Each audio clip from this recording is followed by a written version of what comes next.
Welcome to this Clear Creek Board of Education study session. It is December 9th, 2025, and it is 5:31 p.m. Pierce. Here. King. Here. Lynch. Here. McHugh. Here. Here.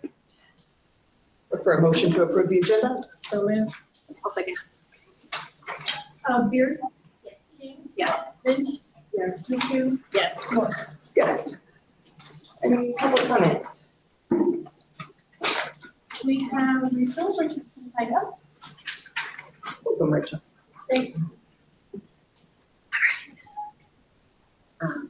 For over 6 years, the association, I should say I'm Rachel Richardson. I'm a third grade educator at King Murphy for anyone who doesn't know. I'm speaking on behalf of Clear Creek County Education Association. For over 6 years, the association has stood firmly beside the Clear Creek School Board, supporting district policies, mobilizing our members to write postcards, and even knocking on doors to help support the passage of key ballot measures. We've contributed time, trust, goodwill because we believe in our schools and in working collaboratively for the success of our students and community. Today, that relationship is strained. As our new board begins its work, we urge you to restore civility, address misperceptions, and take meaningful steps to rebuild trust with the educators who serve this district every day. The board's recent decision to reject the association's grievance regarding the board resolution to terminate employee group recognition is deeply concerning. Procedures for altering or ending recognition and collective bargaining are clearly outlined in our collective bargaining agreements.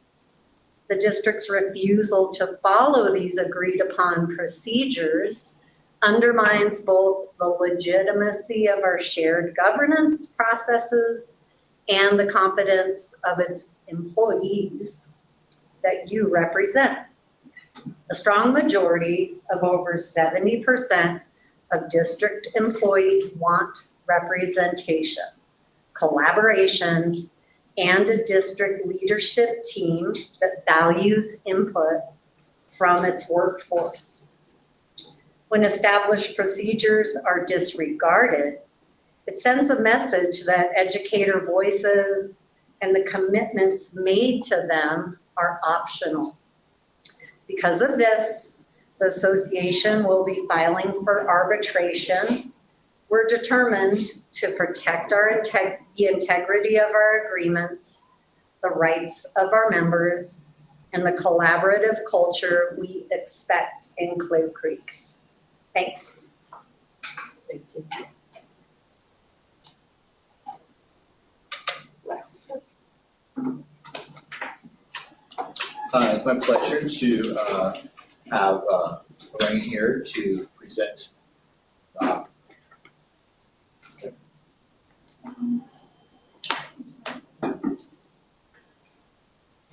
Superintendent updates. Superintendent updates? Oh, superintendent updates, I'm sorry, I thought we're going, my bad.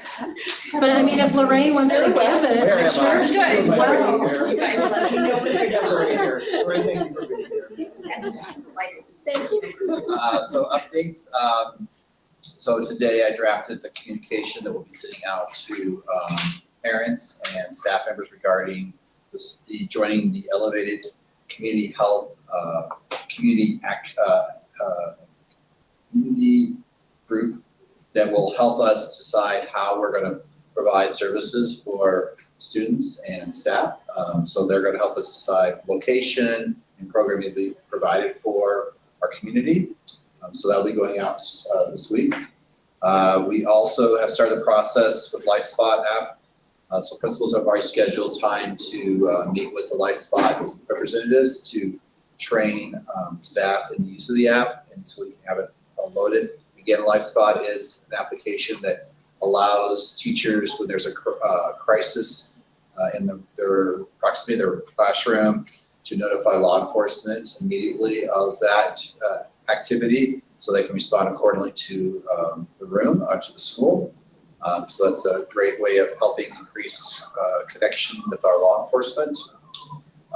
Yesterday, we had a great training session with CEI.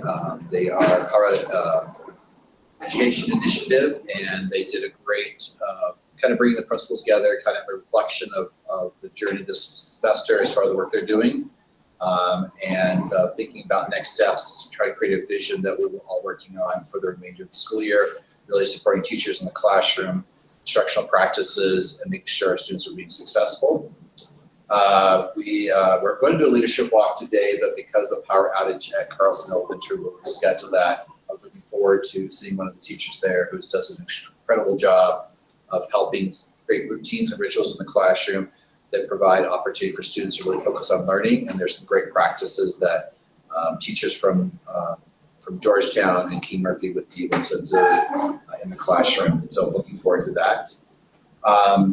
As we move into the cooler months of the year, the winter months, we're starting to experience inclement weather. So we are monitoring on a regular basis road conditions and snow. Last week I had a call a snow day on Wednesday.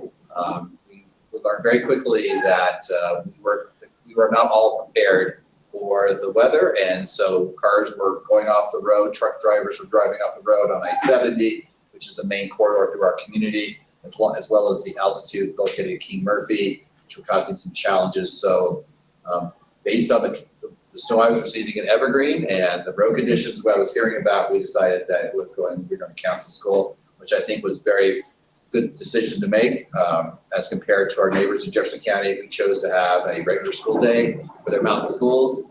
And they heard an earful from their community because they chose to do that. And so I think we made the right choice in that. We continue to work with the Enrollment Task Force. They're making some really positive impacts. We've had the open houses happening. We have one more at King Murphy next week. The one here was, I think, fairly well attended for our first attempt at it. And I think it's gone very well. Just letting people know whether their kids are in school already or considering going to school. It just kind of reminds people the great things happen in their schools.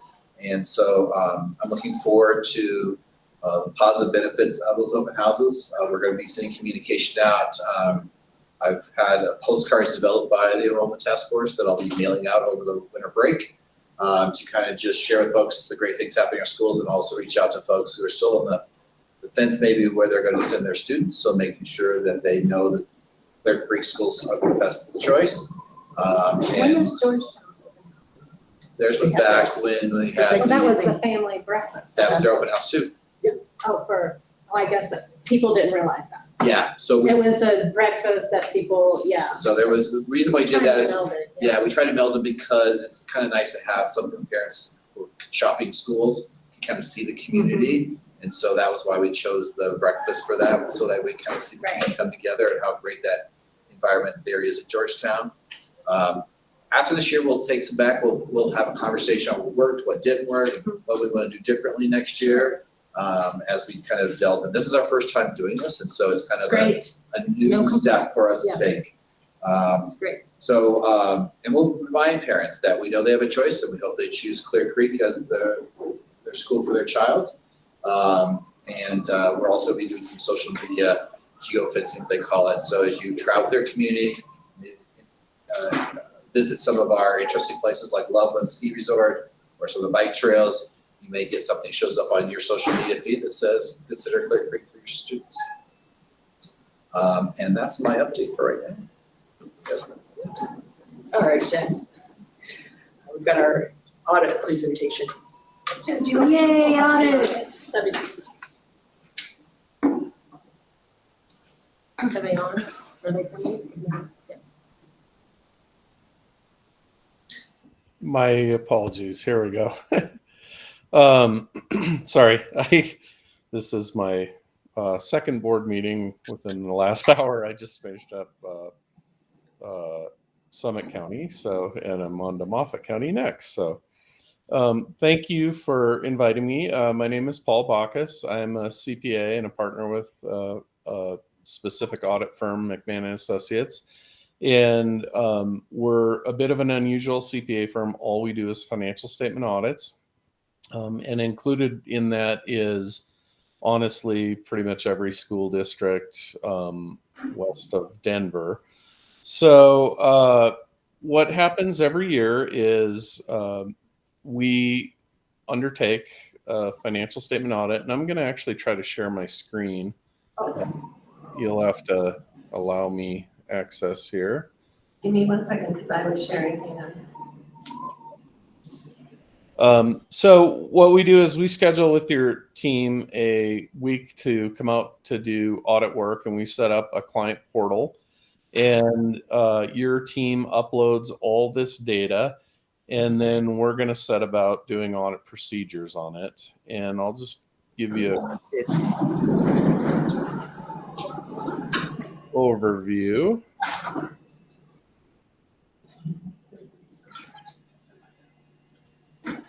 Maybe. No, he wants to share. Can you share or no? I can't. It's grayed out. Or I was hoping to. It's not necessarily critical, but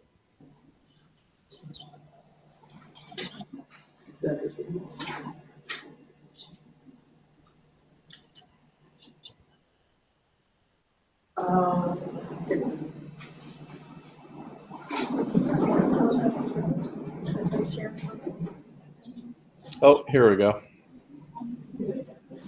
All right. No, okay, now you should be able to share. There we go. Can you see my screen now? No. Yes. Okay. So I just kind of want to walk the board through what we're actually doing, because I think, you know, sometimes people assume audits are one thing and they maybe are or aren't. But this is actually the work that we do for the district. So an audit consists of planning, fieldwork, and reporting.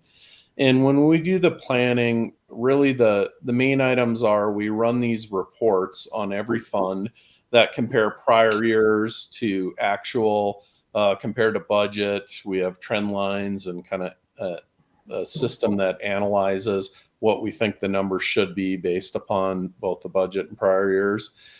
We actually go through and read all your minutes, so we understand what decisions the Board of Education is making to make sure that if, you know, you authorize work done at Carlson School, that we actually should have some asset additions, as an example. We also go through probably the biggest area, or maybe the most important area for planning, is we go through we meet with your staff and go through all your internal controls. So we walk through how do activity fund dollars come in and go out? How do food service dollars come in and go out? How is accounts payable processed? Each of these is a work paper that details who has access to that system. How do they process accounts payable, things like that. Same with payroll. How is payroll processed? And then, you know, cash receipting. And then there's other areas. We have, you know, details on your internal controls over IT, who has access to your system, things like that. And what we're trying to do is understand how our transactions processed. Once we get through that, we set about field work, and field work is about verifying the numbers in the audited financial statements. So what we're going to do, what we do for every district, is we go through and we're verifying all your assets and your liabilities. And those of you that took high school accounting, assets minus liabilities equals equity. So we know that way we know your fund balance is correct, and fund balance is made up of revenue and expense. So that's kind of how we verify the numbers. So when we're looking at cash and investments, as an example, we'll take and say, oh, your financial statements say you have a CSAFE account. And here you can see this is your CSAFE account, and here's various procedures done on it. But your CSAFE account at the end of the year had $7 million in it. So we should see $7 million on your financial statements for that account. It should be reconciled timely. You can see we do bank confirmations to verify that it's actually in the bank. It needs to be invested according to state statutes, and your kind of reasonable, prudent investment for a district to make. But really, we want to make sure if your financial statements say that you have X dollars in the bank, we know it's in the bank. We go through all your receivables, same thing. We pull numbers from CDE of any dollars that CDE or the federal government gives you. Same thing with county property taxes. We pull all those numbers. We want to make sure anyone that owes the district money, they're getting billed, but any money that comes in, it gets deposited timely and it gets coded to the correct account. So we know that property taxes are property taxes and state equalization is state equalization. We go through, little inventory and some other items, but probably the bigger area is capital assets. So, you've had a lot of capital projects over the last couple of years. So we want to make sure that, dollars that go out of your capital funds they agree to an invoice, they've gone through your purchasing policy, they get added to your asset list, they get depreciated appropriately, and they're insured. We go through your purchasing policies and expenditures, and we want to make sure dollars are spent according to the budget and according to your purchasing policies.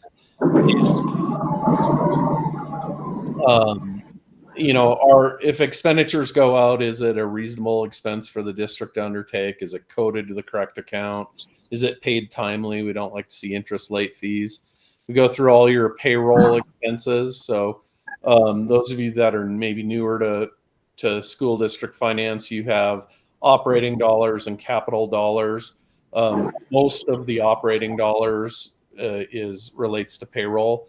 And so we're verifying kind of all the payroll was paid according to your pay policies and the correct tax returns were filed and things like that. Most districts, or virtually every district, has some kind of debt. And you guys have a 2019 GO bonds and 2022 some other little agreements out there. But think of that like a mortgage that was issued to do your buildings, your school buildings. And but when you issue debt, there's promises that are made to the bondholders. And so we go through and make sure that we complied with those. We look at various leases that you have. We look at your fund balance. We want to make sure you started fiscal year 25 with where you ended fiscal year 24. We take another pass through expenses and want to verify various expenses, just making sure everything that went out is correct. And then there's grant procedures done. There's testing on various ballot questions that you have. So if in the past you promised the electorate you would do something, we want to make sure that we followed through on that. We test various statutes. And then there's a whole federal grant part of that. So that entire process, if you wonder why maybe your finance team is really grumpy during audit time, that entire process, we scanned in 312 different work papers to verify the audit. So it's not a small process, and we don't say anything lightly. There was a lot of work both on your side and our side that goes into that. But the goal is to produce audited financial statements, and that is what should be in your packet. And the audited financial statements are really, if you looked at them, you were like, oh, who's flooding my inbox with a 105-page report? And the reason it's 105 pages is because there's a lot of different users of it. So this report is going to go to the SEC. It's going to go to all your bondholders. It's going to go to the federal government for federal grants, the state government for state grants, the state auditor for compliance, CDE communication, insurance, banking relationships. They all kind of have different sections in there. But I'm going to jump to just a couple highlights. It is covered by independent auditor report. That means we looked at 300 different, we probably looked at 500 work papers, but we scanned 500 work papers to verify the numbers on here. That's not to say we don't have a typo here or there, but we're confident that we have done a lot of work to make sure the numbers are correct. And I'm going to jump to, there are kind of two sections in here.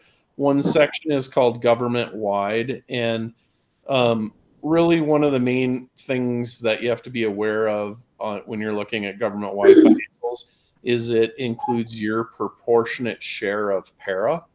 So para,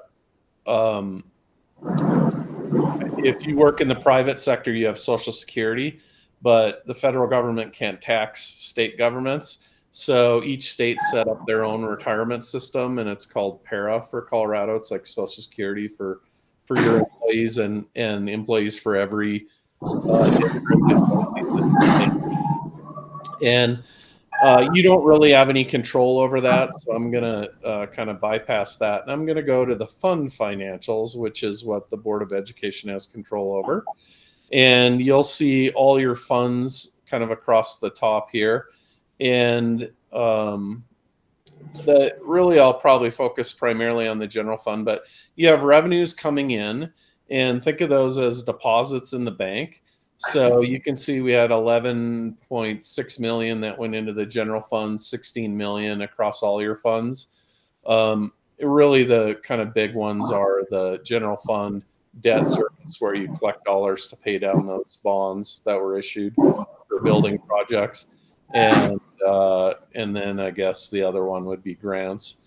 And then expenditures going out, think of those as checks going out of each account. And so, X dollars come in, X dollars go out, and you get to this line, how much did our fund balances change? So your general fund decreased just a little bit. That's pretty much break even, on $11.6 million coming in and going out, that's break even. So your general fund broke even. The food service fund added a little bit. The grant fund always zeroes out because you get dollars in for grants and you have to spend the exact same amount going out. Activity fund had a little increase. Debt service had a little decrease. Capital reserve had a little decrease. And then the building fund had a pretty significant decrease, but that's anticipated. That's your Carlson School project. So you issue debt for those projects and then you spend down the dollars. So that's anticipated. So if you wanted to know kind of where you ended the year, basically you broke even last year. From a fund balance perspective, I like to take this 6.3 million, divide it by the 11 million. And that's a reasonable, prudent reserve for what I would anticipate a school your size to have. So overall, I think financially things looked really good. There's a lot of additional information in here. I won't go through it unless there are specific questions on it. I will mention though that there's a lot of work that goes into this process, and honestly, your staff was great to work with. You had a lot of kind of cooks in the kitchen last year. We had some changes in your finance team, and that's always a little scary as an auditor because you never know kind of, when we have somebody new coming in, how's it going to work out? Are they going to take care of things appropriately and kind of keep the process, the train on the tracks, so to speak? And they did. So, and I'm an auditor. I really don't say anything nice about people. So take that for what it's worth. There also is a letter that goes along with the audit, and it's communication from independent auditors to the board. And it talks about, it's kind of got some nerd language in here, qualitative aspects of accounting policies. But what we have to address is what are big estimates in your financial statements. Sometimes you have hard to estimate items like maybe an environmental liability or a legal liability. You have pretty standard estimates. Are we going to collect all our receivables? Yes, historically you have. How long do your assets last? Like as an example, we depreciate buildings over 35 years. If they lasted 40 years, too much, but use standard lives. And what is the para liability, which is kind of the biggest liability? You saw your proportionate share of that being 15 million. You don't really have any control over that, but it is a big estimate. No difficulties in counterperforming the audit. We scheduled it with your team. We set up the portal. They uploaded all the data, had everything ready to go. There's no extension of timelines or anything like that, and that is wonderful to see. Corrected and uncorrected misstatements, that is, did we have material journal entries or really big journal entries to fix the financial statements before we could express an opinion on them? No, we did not, and that means that the information that the Board of Education is getting during the year is correct, and you can make financial decisions on it. And that is where we want all our clients to be. Unfortunately, that's not where every district is. So good job to you and your staff. No disagreements with management. We did have one recommendation, and that's no real, it's not that there was any issues as a result of this, but you do have, your bookkeeper does have the ability to process an activity fund transaction from start to finish.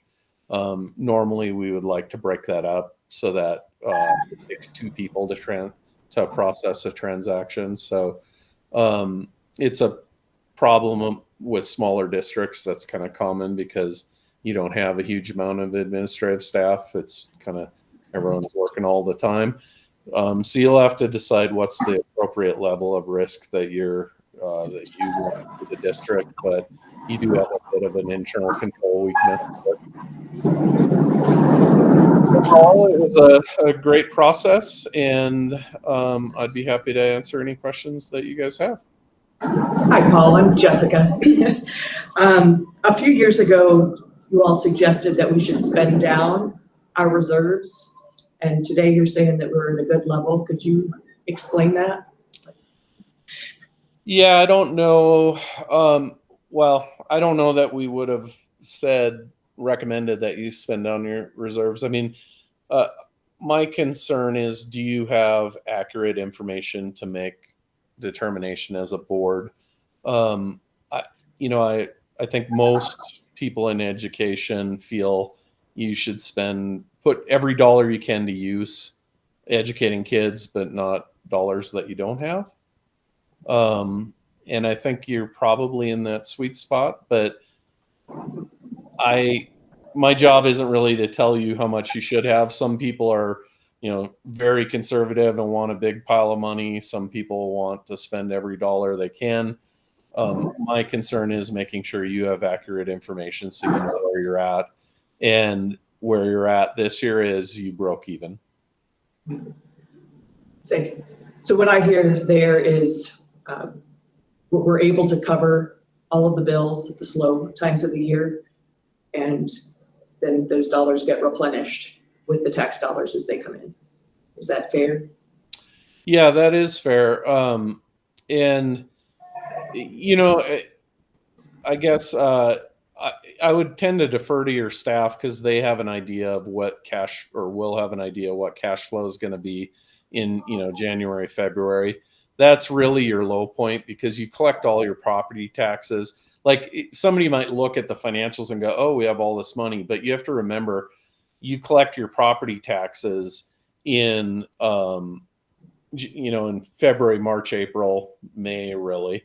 And so you have to have enough resources to get through to the next period. If you don't, then, bad things can happen, or you have to go out and get some interim financing through the state loan program, which, some districts do. A lot of them don't. It just depends. But yes, I think that's an accurate portrayal. And I think that we have discussed that scenario in the past about getting the loan to do, but we prefer to have the money there and be self-sustainable throughout the entire year. And that's what we've generally done. Yeah. And, honestly, that is kind of paying dividends now because was one thing when rates were 0%. Right. But now your kind of float to get you through the year, you're earning interest on that. And you're earning, 4 or 5% interest on it. And that probably funds an additional teacher or maybe even 2. I guess I haven't honestly analyzed it I'm sure I can tell you the dollar amount, of investment income, but, it's actually paying a benefit now versus districts that don't have adequate fund balance to get through the year. They don't have those dollars paying for additional positions. So Thank you, Paul. Does anybody else have any other questions? Thank you very much, Paul. Good luck with your next meeting. Do you have- all right, this will be I have like 8 of them. You guys all go to CASB and jam all your meetings Monday, Tuesday, Wednesday. So thank you guys. I appreciate the trust. And if you have any questions, don't hesitate to reach out. We appreciate it. Thank you, Paul. Thank you, Paul. Thank you. Thanks. Bye. Okay, well, thanks, Jenny. I did so good. So we'll bring you back up in a few We'll minutes, bring if you- that's okay. Okay, you guys don't have any other audit questions? No. Not unless you have anything to add. Nope. Moving on. Lorraine, thank you for joining us this evening. You want to do your introduction now? I've lost some momentum, but go ahead. We're excited to hear about Carlson. Yeah, it's a privilege Awesome. for Lorraine here to speak about and highlight the great things happening at Carlson Elementary. It's always a pleasure to walk with Lorraine and gather the insight she has.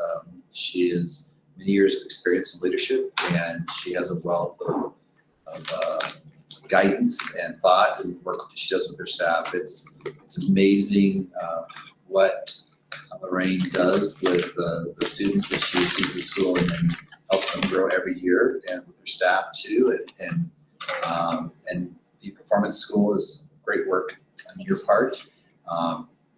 And I just love walking around seeing the happy faces of students in the hallways, the teachers working really hard to support those students, and the celebrations every morning when I walk into the building, and conversations, and the parents now joining the conversations. It's really interesting to see that and just all the happiness that happens there. So thank you very much for that. Lorraine, how many years have you been with the district? It's an excellent question. We're gonna have to do the math. I did 2 years in kinder, 5 years in 6th grade, a year as an instructional coach, and this is my 5th year as principal, which makes this my 13th year in the district. right, it was 13. Okay, thank you. Yeah, For running yeah. down memory lane there. Mhm. So I'm Lorraine Swartz. I'm the principal of Carlson Elementary. And you're gonna be my clicker next. Carlson Elementary, on the bottom, it's a little bit small, but that's our mission statement. We're a community of joyful learners committed to growing into our best selves through authentic experiences. And that is something that really drives and directs the work that we do. I appreciate that Wes mentions that he sees the happy faces. It's important to me that our kiddos are happy. That I think that you learn when you feel safe, when you feel happy. And so we are intentional about making our community and our atmosphere joyful. These next couple slides are about foundation. So this is some work that we did over the last several years. It identifies what the student experience in Clear Creek should look like. And it's something that we've been working toward at Carlson. So we've got crew, that's, creating that community. We do crew in a couple of different ways, and there's a slide further down that'll show that, but it's creating a sense of belonging for all of our students, and that's really important. Experiential learning dovetails with the piece in our mission statement about authentic learning.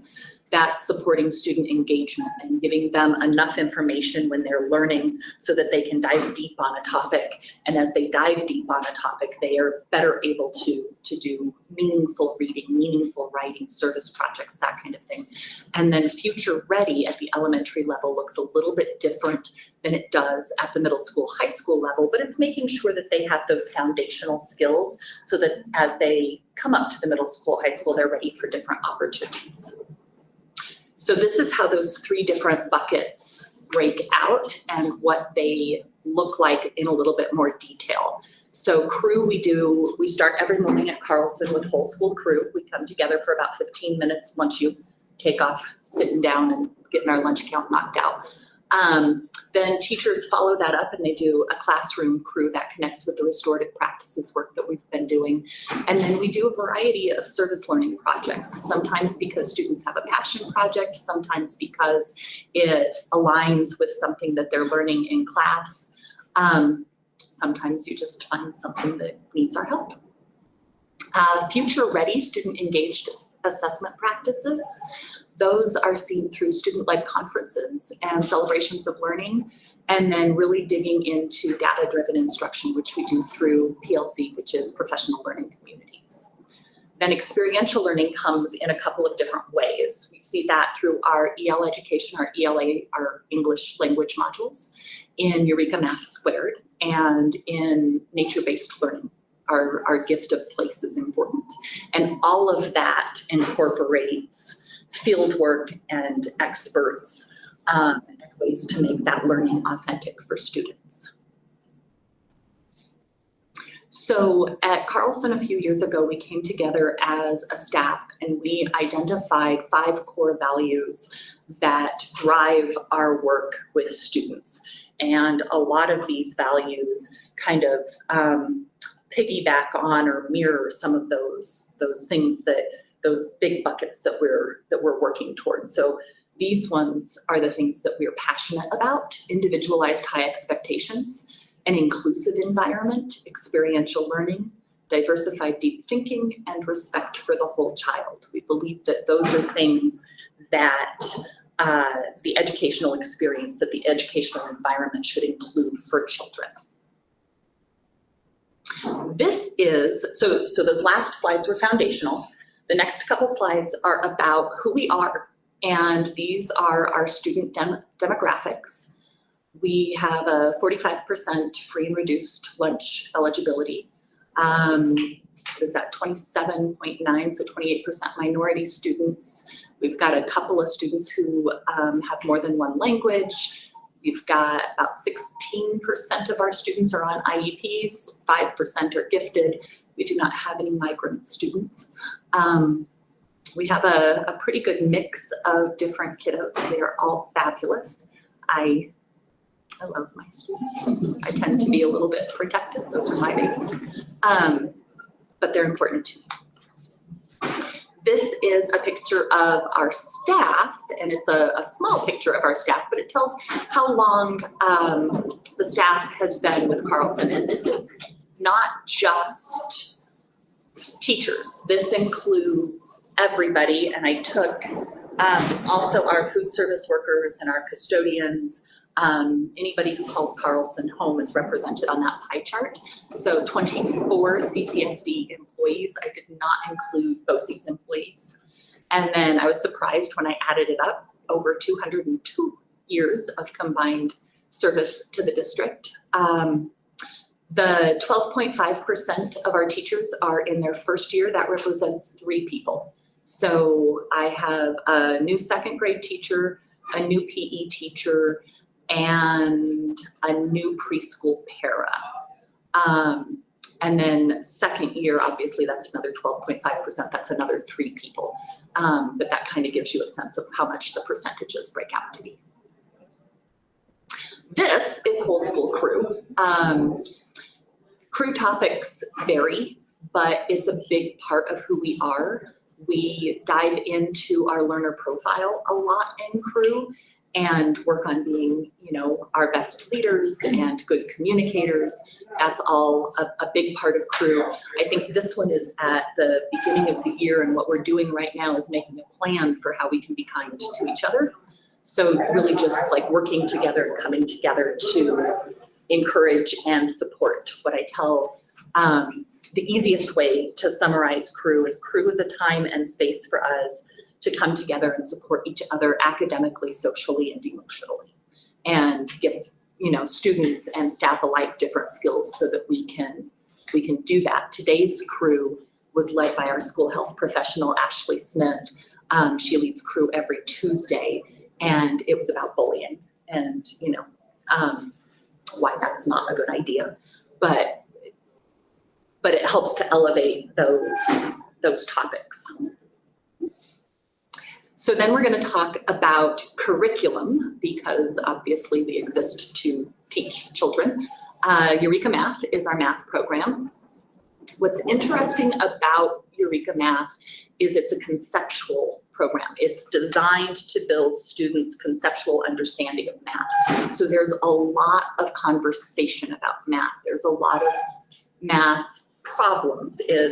You learn the algorithm, but you might not learn just one algorithm to do it. You might learn 3 or 4 different algorithms to do it, so that ideally students can articulate, this is why this one works, this is why this one works, this is how the numbers come together, and then they have a better understanding, so that later it's not just, well, I know that I memorized that number, but I don't understand where it came from.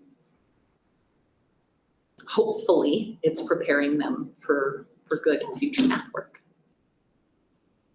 This is just a happy picture of students practicing their math facts. So part of every math lesson includes a section on fluency, and it's less about memorizing the math facts, although by golly, that'd be lovely. But the idea is that we want to be fluent with our math facts, and while maybe 7 times 3 is always a pickle for you, if you remember that 7 times 2 is 14 and you can add 7 more, you have a path to get there. The more times you do that, the more likely you are to remember it. But the idea is for you to be as fluent as possible. And so they're helping each other out and racing there. EL Literacy is our language arts curriculum. It's based on science of reading. It integrates skills for reading, writing, listening, and speaking. But what is really cool about our EL modules is that they focus on real-world content and projects, so that teachers and students are allowed, encouraged, the way it's organized. They dive deep on a topic, and that way you can connect to different experiences. So last week we had our 3rd and 4th grade went to the zoo, actually the day after it snowed, and they loved it because there was nobody else there.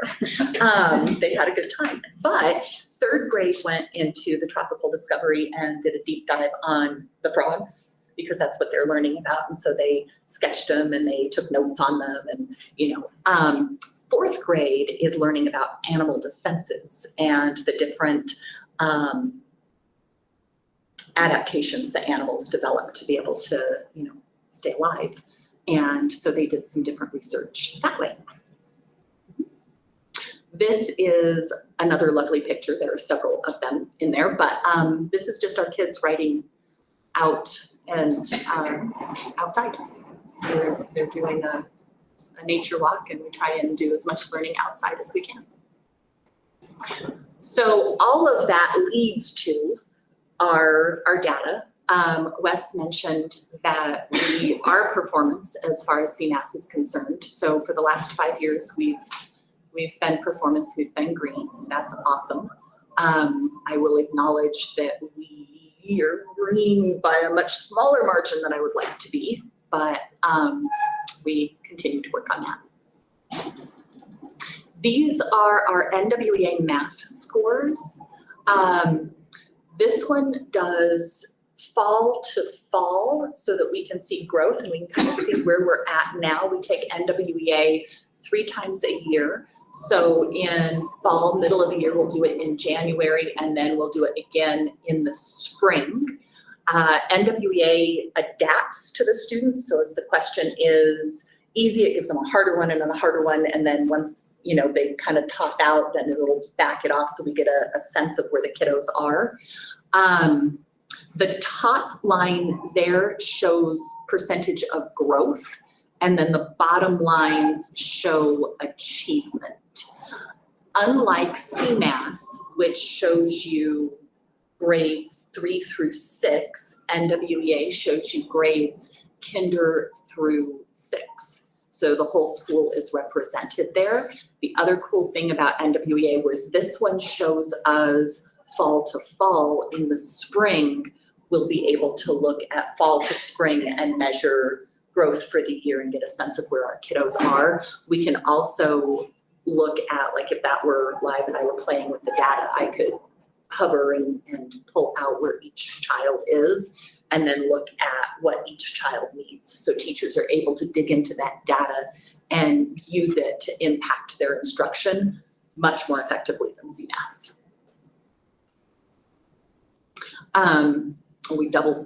You're good. I don't think they can see it anyway, and you guys all have the packets, but reading and math is in there. So one of the things that we look at when we look at our data and we look at what our students need and we look at where we're at in curriculum and what our teachers need is we're constantly working to improve, because that's what we do in education. And this is our improvement goal for the year. We're working as a professional learning community on our writing instruction. We're looking at specifically intentional use of formative assessments, differentiation, and targeted feedback. And we're coming together as a group of teachers to track where students are going and to work on those different strategies as a way of moving our writing instruction forward.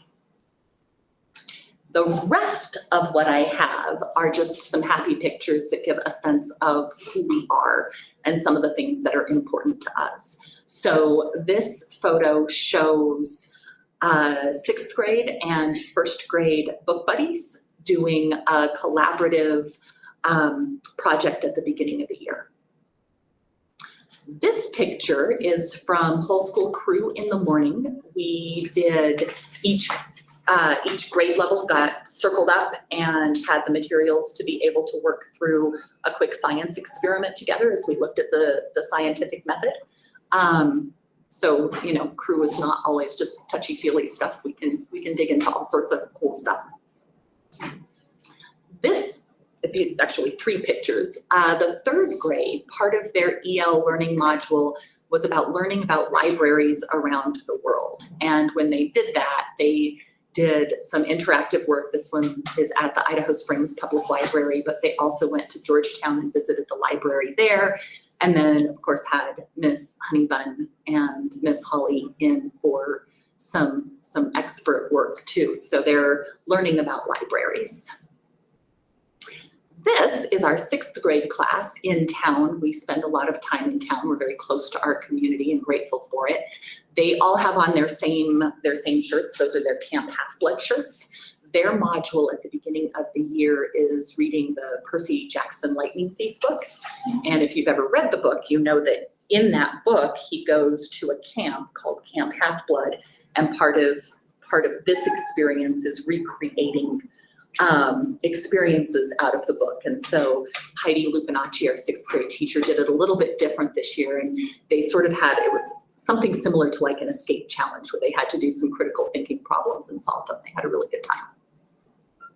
This is a service project we're working on all year long as a school. What we're doing there is, this is Whole School Crew in the morning too, we are weighing the tab tops off of the aluminum cans. We're collecting them for the Ronald McDonald House, but we're not just collecting them. We're having a competition amongst the classes, and we weigh in once a month. We've filled a bucket. If anybody has tabs, our kiddos would love them, but I would encourage you to make them write you a letter and ask you for them. Don't just give them away. But so the fourth grade class won the first month, and the kindergarten class won the next month, sixth grade won last month.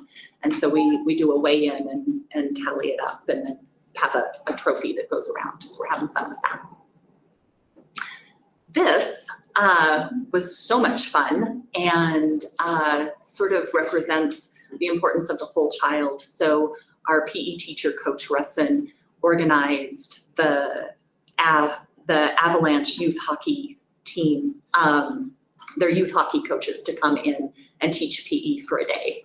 And wow, they had a really good time. And then on top of that, not only did they teach PE for a day, they also donated a ton of equipment. So, you know, yay for the NHL. This is another example of authentic learning. These are 4th and 5th grade students at the Denver Art Museum, and our lovely art teacher there in the corner, who is technically not at work. She volunteered that day because we went on a Monday and she only works one day a week. But they went to the art museum and got to do some hands-on art in both of these photos. But then they also learned about perspective and experiencing art, and they all brought their sketchbooks and took time to sketch the art from different perspectives and talk about the way that they perceive it. So very cool. That's it. Questions? I have to ask, this is the first year you're in your new building. How has that helped, hindered, accelerated, elevated your efforts? So last year was the year we Well, moved in. right. Right. And And now that you've got a full, we are very excited not to be swimming in cardboard this year. right? We are very excited to be settling in and not having, Mini projects. well, at the old building, there are things that just happen. There are things where the routine is established based on the place, and you know, you walk in this way and you sit over here and you're gonna find this there. And there are so many things that are just place-based. And so you have to go through and reestablish all of that. And then you have to unpack all of the boxes. You have to find all of the stuff. And that was a lot. Yeah, And we are not sad that that is over.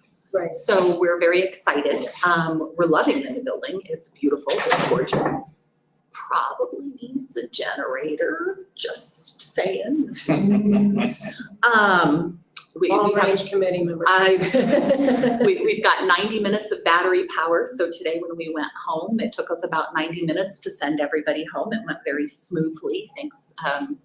Our secretary, Jenny, is just phenomenal. But once the battery power is off, then then you're done. That's it. So yeah, but no, it's gorgeous and it's lovely and it's a lovely space. Basically what I'm getting at is I would hope that it was a worthwhile effort that we went through. And I know it was a lot of pain and what you guys had to get unpacked and sorted out and figured out. Was it worth it? It was worth it. Yeah, it's beautiful.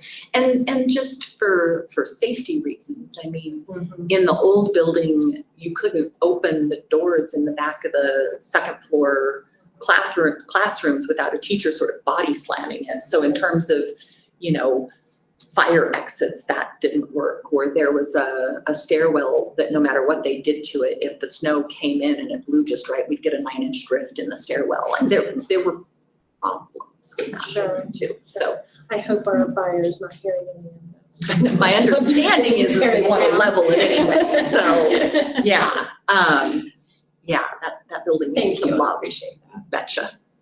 Other questions? Okay, thank you. Thank you.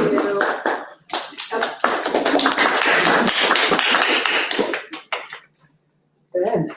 Oh, Ben. Yeah, so we started our presentation with talking about the elementary school. Now we're gonna talk about the seniors in high school. And a similar experience will take you to the next level. And I'm very excited to have been as the teacher of this course. I think it will do a great job of bringing back a program that some of those who have graduated from Clear Creek School District back in the day, I'm not gonna go back too far, but back in the day, experienced a similar program when they were students. And I will tell you that when you talk to the students who are part of that program, they aspire to be chosen to be part of it because it was a selection process at the time to be enrolled in the course. And they walk away with those memories of that experience of being in the course. And so somewhere along the way, it ended. And now we're bringing it back because I think this will be a nice connection for our students as they transition their senior year into going into the workforce, military, or college. And also, part of it too is that we hope to attract students from other school districts to this program because, folks, to be honest with you, those students would love to be able to participate in our environment we have here. It comes with our community to do things that they can't do down the hill in the flatlands, I'll say it that way. And so I'm going to turn over to Ben to share kind of his vision for the program going forward. And we're going to be actively recruiting students internally from our school district to be part of this. Really, it's important that they get a chance to participate in this, but also from our surrounding districts. So Ben.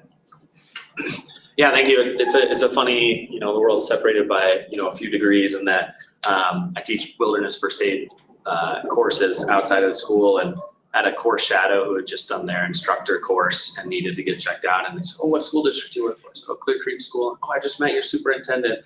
This is this program I run, and he's looking to do it in Clear Creek." And I think by that next week we were emailing and finding a time to meet. And what's funny is I thought we were going to have a very casual conversation about what that looked like. And Wes was like, "Let's dive right in here." And we had a whole team there ready to kind of take action on it. So it's pretty exciting. For those of you who don't know me, my name is Ben Shea. I am the outdoor rec and tech teacher here. I've been with the district at an educational or consulting level since 2020. I graduated here in 2013. My sister was in 2010, and my folks are still a stone's throw up the hill right now. I mean, they might not be. They could have blown away by now, but their house is up over there. That's where I grew up. And so I have Clear Creek's near and dear to me.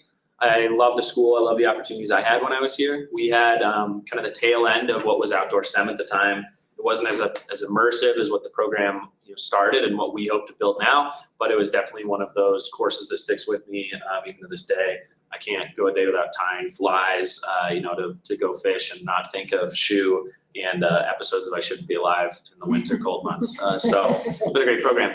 We can go to the next slide there. So yeah, the purpose today is to really talk about kind of what the opportunity is, kind of where we're at in the building process, and what it's going to look like downstream for kids. I'll give you an overview of kind of what we've been doing already, and then kind of talk about the big dollars at the end there. Cool. So yeah, a little bit about myself, just professionally. I've spent 10 plus years in the outdoor industry, the nonprofit space, the outdoor education space. Been really fortunate to take kind of an alternative career path through my life. I graduated here with the intent of going to college and quickly learned that I wasn't ready for that step in my life, and found kind of, the outdoors have always been a draw for me, and found that I could make a living in that space, and it led me to some pretty remarkable places around the world. It's been an opportunity to grow and see that there's not only one pathway forward if you're a student leaving the school here. So yeah, I've been teaching the program here for 5 years. Inman and I kind of joint taught Project Bike Tech right out the gate. Mitch Houston reached out and said, "I know you work in bike shops and you have a lot of knowledge. Will you take this on?" And that's kind of snowballed into what we have now. A lot of this and where we built has really been student-led. So Project Bike Tech got us off the ground. We were sitting kind of twiddling our thumbs during winter months like this, not being able to ride bikes, and kids said, "Well, can we tune skis?" And I was like, "Well, of course we can." So we started with this really condensed snow program. Let's just use the ski team equipment that we have, and let's learn how to tune skis and sharpen them and wax them. And that kind of grew a little bit organically, and I was trying to develop curriculum to keep students engaged and give them a broader sense of the industry.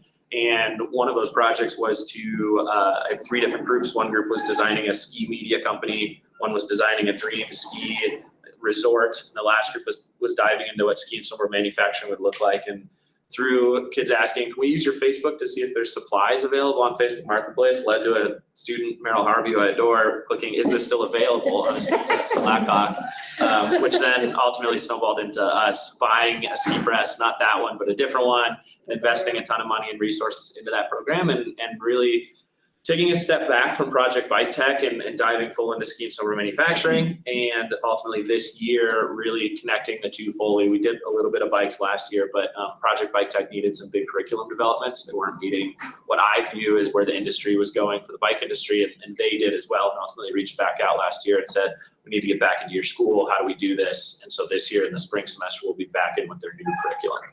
So we spend our time in the fall manufacturing skis and snowboards, learning about snow science, learning how to tune skis, repair skis. We do spend some time outdoors playing soccer and going to the gym and playing basketball, because I really value that kids actually learn more in that environment socially, emotionally, than they do if I have just a lecture for them in the classroom. And so it's a bit of we work hard. By Thursday, we can go out and play on the field and have some fun and get out and move. There is a recreation aspect to the title of the class as well. So yeah. Right there is our kind of philosophy on what the classroom will ultimately end up being. That picture, well, the last picture that was on the previous slide, just to share with everyone, was a bunch of Clear Creek kids I took down to Chile years ago with the nonprofit that I run, really broadening that sense of like community and exploring the world. This is a picture of our students around our ski tuning machine downstairs. They started a small business through the class that Mitch was teaching or helping oversee about bringing ski tuning into the school. And we're still kind of in some phases of what's successful with that and what's going to work, but really trying to give students the tools to do it themselves. So quick bullet points here, experience that builds confidence and capability. My goal is not to build more ski techs necessarily, or more ski manufacturers or bike mechanics. My goal at the end of the day is ultimately to have kids leave with a sense of curiosity, a sense of critical thinking. If they have the ability to problem solve what's going on with a bike, I believe that they have the ability to problem solve what's going on in any job or occupation that they choose to pursue in their own life. Authentic learning happens beyond our walls. We have been working with industry partners over the years with this class already, and then we're just going to take this to a new level and really bring them into the classroom, and more importantly, bring our students out of that classroom. I would be boosting my own ego if I thought I knew everything about the ski industry incorrectly for kids. And so I believe that getting them into the Never Summer Factory to have hands-on time with their folks who are building skis every day is far more beneficial than me trying to teach them some of those skills every day. Students deserve real-world preparation. This is kind of piggybacking on that sense of critical thinking and curiosity. I think that when you're an 18-year-old or 17-year-old and you're graduating school, there's an expectation that you should know what you're doing with your life. And we often overlook some of those basic skills and essential pieces that's going to make them successful in the long term. And so through what we're learning and through this course, I really hope that the students leave with a toolkit that allows them to succeed in those early stages of adulthood, which can be kind of the most challenging time for young people. Students are more capable than they know. This really, to me, boils down to giving kids the power of voice. I am an educator and believe that I can learn more from my students than they can learn from me, and they should really be the ones who are driving those conversations. It goes back to Merrill Plessing, is this still available, and what we're doing. If I give them the power to do, make those decisions and make those choices, it's really going to develop the curriculum in a better way. Cool. So yeah, the history of the program I kind of briefly touched on. We started with Project Bike Tech. We had an outdoor leadership program that Hannah Jensen and myself taught through the school for a year when we were both at Mountain Youth Network. And that was really kind of a test to see if something like that would work. And I think that we learned a lot from the failures of that program. And it's ultimately impacted how I run Outdoor Rec and Tech now, and how I hope that this program will grow and evolve in giving kids the opportunities to engage in the school and outside of the school, in those outdoor industry focused jobs. Take this with a grain of salt. I love this quote. I don't mean it to be a direct, stab at any kids or anything like that. But if you haven't read the book, Let My People Go Surfing by Yvon Chouinard, he's the founder of Patagonia, the clothing company. It's a phenomenal read. But if you want to understand the entrepreneur, study the juvenile delinquent. The delinquent is saying it with his actions. This sucks. I'm going to go do my own thing. My picture there is of Gavin Busnitz skating. I think that's at Golden, maybe Arvada.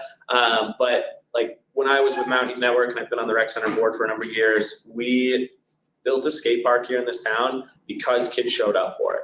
And instead of looking at a group of kids, and stereotyping a group of skaters and saying there are delinquents, there are kids who, are distracting in the classroom and they just don't want to be here, and instead turning that around and saying, well, what's something that you're engaged in and how do you want to show up for it?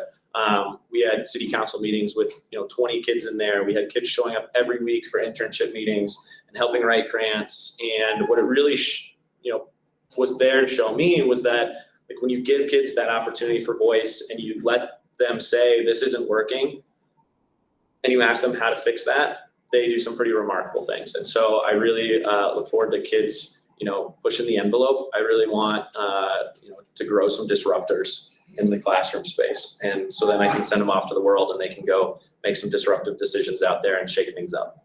So why expand the program? Once again, building on the name, creating classrooms without ceilings. This is really an opportunity for kids to, let me back up here. I find that I see seniors especially get that senioritis and they don't want to be here and they don't want to be present. And at the same time, with how things are set up now, there's a lot of opportunities for them to do the bare minimum in their senior year and kind of float through. And I think this is a really great opportunity to engage them, in a semester-based course. They can choose fall or they can choose spring semester and have a really powerful kind of experience in their senior year. My sister-in-law went to Golden High School and did their senior field seminar, and will still tell you today that it shaped how she, navigates the world. And I think that there's definitely a portion of our student body population here who would benefit from having an opportunity like this, that's separate from somebody saying, hey, you need to do X AP classes and you need to do this to be, the salutatorian or the valedictorian. I feel like we're targeting a group of kids who are looking for something different and a little bit more disruptive. Build early pathways into Colorado's outdoor industry. Clear Creek County every year is putting in more energy to keep our town running economically from tourism and outdoor recreation. We're no longer an extractions-based community. We have to be pivoting. And if you look at Leadville or you look at Carbondale or you look at any of these other towns that used to be based in extraction and now moved into outdoor recreation and tourism, it is a viable and sustainable local economy. And it's something that in the Colorado space or any of our mountain towns can set kids up for success if they want to stay here. I think there's a lot of work to be done in the industry, and that's a whole other conversation, but setting our kids on the pathway to have the tools and the resources to get into that eliminates a lot of barriers down the road and ultimately helps grow our local economy here. Preparing students for sustainable futures. If they live here in Clear Creek or if they choose to do something someplace else, those life skills that they'll learn in the course and those hands-on hard skills will be beneficial regardless of what industry they land in. Create destination, or my eyes are all, I gotta get glasses. Create destination programs to boost enrollment, building on the fact that like this is an opportunity not only for our kids, but kids outside the district who don't have this opportunity would be really excited to come here. I meet with a lot of educators and have a lot of, friends that are teachers, and when they ask, what do I do? And I say, I teach this like really funny, silly course. And my boss at my nonprofit is like, you have to stand your ground and say you teach the coolest course at Clear Creek, because it is. I tell them what I do and they go, I wish my school had that. Like that's such a cool program. So I think that there will be kids outside of our district who are eager to experience something like that. And then support the community-driven workforce development is exactly what I said there before. If we can create those career pathways through partnerships in our community, it eliminates a lot of those barriers for kids to do it once they leave here. We already have internship pathways set up with Loveland Ski Area. We have kids year after year who are going to work there. They're working with Tyler Albertson, who runs their ski tech program, who I taught how to be a ski tech when he was a high school student years ago. And he's seeing those kids come back time and time again and say, I want to learn more. I want to be here. What's this growth look like in this industry? Cool. Academic course offerings and credits. So we are taking a model that an educator at Bear Creek High School has built and proven that works, and then we're adapting it to what we currently have in-house, because we don't want to take what they have that does work and then eliminate programs we have here. I think there's this kind of like Frankenstein model between the two that will really build on all the progress we've put in on our outdoor programs here and use what he's done that's been proven to kind of like make a really robust and diverse program for kids. So fundamentally, they need their English credits for 4 years of graduation. There's an integrated science program that can happen through the ski tech program, through some of the environmental work that they're going to be doing, and through some of the civic projects that they'll be working on as well.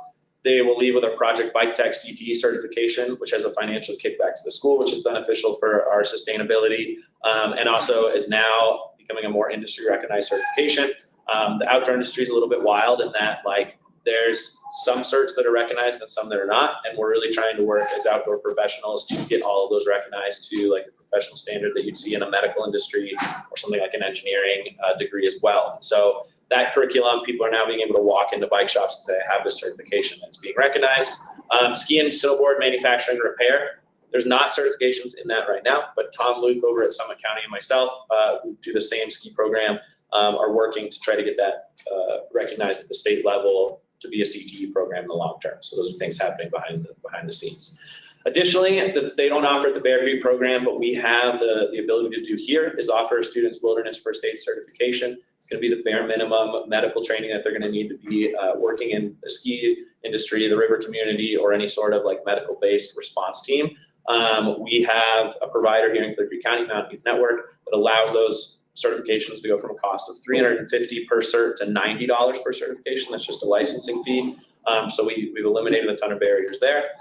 Avalanche One and rescue certifications and Swiftwater rescue certifications are also available through local providers here.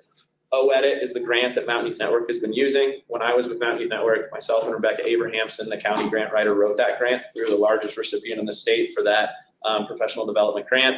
And we've learned a lot from that through our time within the Mountain Youth Network. Their cycle's ending in 2026, the spring of 2026. Mitch and I are already in talks to figure out how we can continue that funding to make those certifications available for free. One of the biggest challenges that Mountain Youth Network has had is they're relying on students to do that outside of the school time. If you ask a 16-year-old to do something on the weekend, they're not going to do it typically. They're like, I don't want to do that. Or they've got a job, they've got busy lives, so I understand it. Integrating that into the classroom space allows us to kind of capitalize on them being here and being required to be here, and is a much more engaging way for them to do that outside of the classroom. So to kind of boil those down a little bit more, wilderness first aid certificate, well, actually, I'll get to those in a sec. We can go to the next slide. So yeah, to talk about this on a timeline standpoint, we will have a fall semester and a spring semester, and there'll be kind of inverse images of each other based on the seasonality of what we've got going, and there'll be two different student populations, right? We're gonna have one group in the fall and one group in the spring. So for August and then the end of the year, May, we're gonna kick off with some risk management and some wilderness first aid. That wilderness first aid might bump back in the spring semester just to give students the appropriate resources to make healthy decisions when they're out there. And then I would like to take that Swiftwater rescue certification, meet with one of our 17 licensed and permitted outfitting companies here in Clear Creek, be it Clear Creek Rafting, Liquid Descent, or any of the other ones, to do a junior guide school. Raft companies here in August are typically twiddling their thumbs and have nothing to do, and in May are eager to get their season going but don't have guides and customers coming, and so it's a perfect time for us to partner with them and do a junior guide school program. The Bear Creek program does a multi-day river trip as kind of their river option. And I think that while that's really beneficial, the nonprofit that I run is all based on multi-day wilderness river expeditions. From a social emotional learning, it's really powerful. From a career, development and skills building, it misses the mark. And so I think that there's a middle ground where you can still have that SEL learning, but set students up to get their foot in the door in that industry by doing like a junior guide school, by partnering with one of our outfitters and getting their Swiftwater rescue certifications knocked out during that course. There's also some civil field trips where they go to the state capitol, local municipalities and industry shadows to get some of that broader outside of the outdoor industry engagement and kind of lessons learned there. Next slide. Bumping to the next month, this is an intrinsic part of the Bear Creek program and I think would be really beneficial for our kids here. They do some farm stays. That looks like sending students out to live with families on a farm and see what that lifestyle looks like. There's a very environmental science aspect of that. And then also it gives kids this broader understanding of like, well, where is my food coming from and what does that look like? I think we're living in a really polarizing political time. And oftentimes people think like, well, I'm not like Eastern Colorado, I'm like Western Colorado. And I spend a lot of time out in Eastern Colorado as a bird hunter, and it's a really amazing community that's full and rich and vibrant. So giving kids the opportunities to like experience what that looks like is broadening their understanding of the world and giving them some additional life skills there. One step further, I work with an organization called Project Worthmore that works with refugees and newcomers. And one of their biggest, most successful programs is an organic, sustainable farm down in the Aurora area. And Jamie Laurie, who's one of their program mobilizers, also a member of the Flowbots, if anyone's a fan of that band, he's really excited to like bring kids into that conversation. And I think that that takes it one step further when our Clear Creek kids are meeting with refugees from Ghana or Congo or Afghanistan who are here and trying to build a sustainable life through farming in a relatively metro area. It's an environmental deep dive, and then ultimately we'll start working at bikes while the weather is still nice out. That'll happen in April as well at the tail end. You can flip over. So October and March, this is where the timing gets a little funny.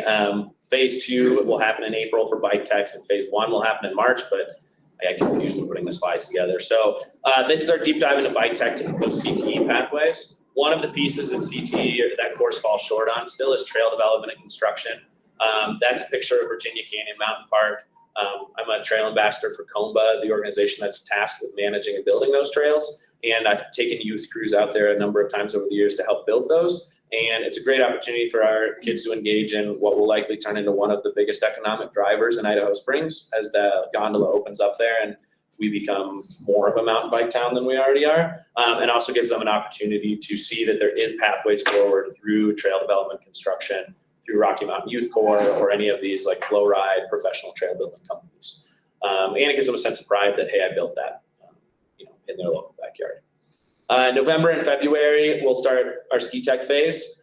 Right now, we have our students for 1 hour a day, and it takes them most of the semester and even a little bit of the spring semester to completely build their skis and snowboards and do all of our other snow science and snow tech work.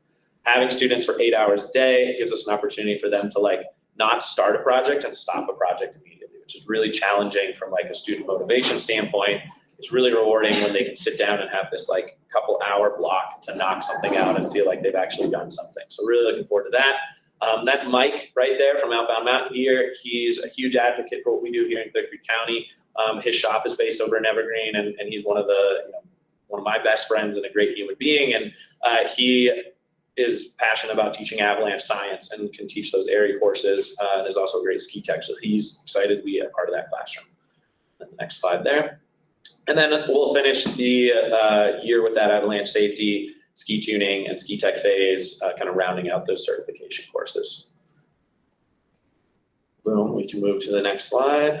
So building enrollment sustainability. So the goal is to have 25 to 30 students enrolled per semester. Priority will be given to our students here in Clear Creek School District, and then provide an opportunity for students outside of the community and homeschool students to engage in a really thoughtful and well put together curriculum.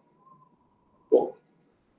So this budget is a direct copy and paste from the Bear Creek project and how they actually run this. And so, of course, when we're talking with auditors and schools and school budgets, we want to make sure that our programs are not too expensive and we're burning money. We want to make sure that there's a bit of a break even.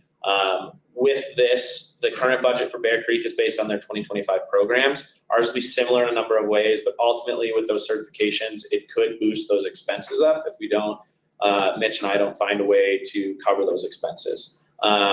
We, like I said, are working with OED at that grant to figure out if we can coordinate a way to get those, covered for free as well. And we'll of course adjust if those aren't viable in any way moving forward. So student tuition, Bear Creek charges $1,600 per semester. It covers all of their food costs, their travel costs, permitting, any of the experiences they're doing, their wilderness first aid certification, and any of the pieces that go along with running that.